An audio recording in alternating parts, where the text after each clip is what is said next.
right, Allison, so your first tip is to dump it all out? Exactly. Organizing anything, the first thing you want to do is weed. Kids have way too much clothing. We all do. And so you want to twice a year go through, get rid of the last season, what won't fit, come fall. Right now it's spring, and figure out what you need for spring and make a list. So your next tip? You want to separate your clothes into categories. Of course, you'll have many more categories than this, but here we have socks, pants, shorts and skirts, and pajamas. Then go into your space, figure out what's the most valuable real estate. In this case, it's where Callie can reach. So you put the things that are used most often right here. The things that are maybe off-season or used less often, you'd put on top.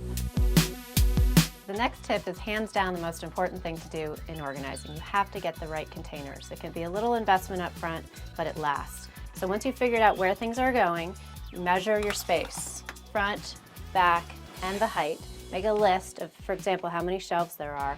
Go to your favorite container place, lay them on the floor, measure them, and make sure they'll fit to best utilize the space. The second part of this tip is to have your containers all be similar. Just like you would get baskets that are the same, you would want to get hangers that are the same. Because clothes are so colorful and you're seeing the clothes, you want to have neutral hangers that are all the same. They could be white, they could be plastic, as long as they're the same. Once you have the right containers, you start putting things in the closet. In this case, you have the right hangers, they're all the same, and you want to colorize your clothing. It just eliminates visual clutter, make it like the rainbow, light to dark.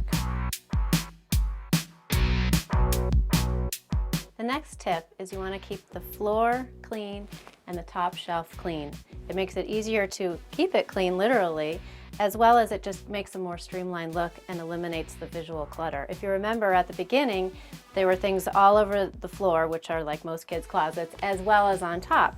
But see how much better it looks now with the shoes lined up here, and then it's completely empty on top. All right, so your last tip is a memory box. For each child, let them pick it out so they're excited about it.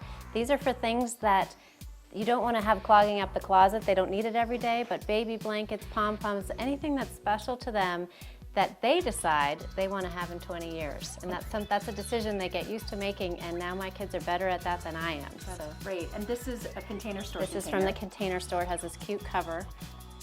Ta-da. And we'll just keep this in the closet. Exactly. Okay, you ready to show me your final touches? Here it goes.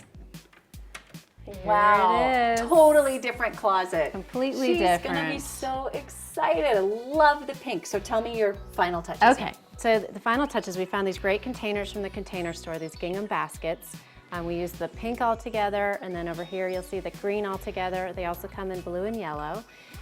Everything is colorized, it's streamlined. It's easy for Callie to maintain. There are labels with every single basket, and she can know exactly where to put things. And so much less cluttered. So much less cluttered. And the final thing is we painted it this wonderful pink. So it just really pops, it's happy, and I'm betting she's really gonna like going in here. I know she is. Thanks. Uh-huh.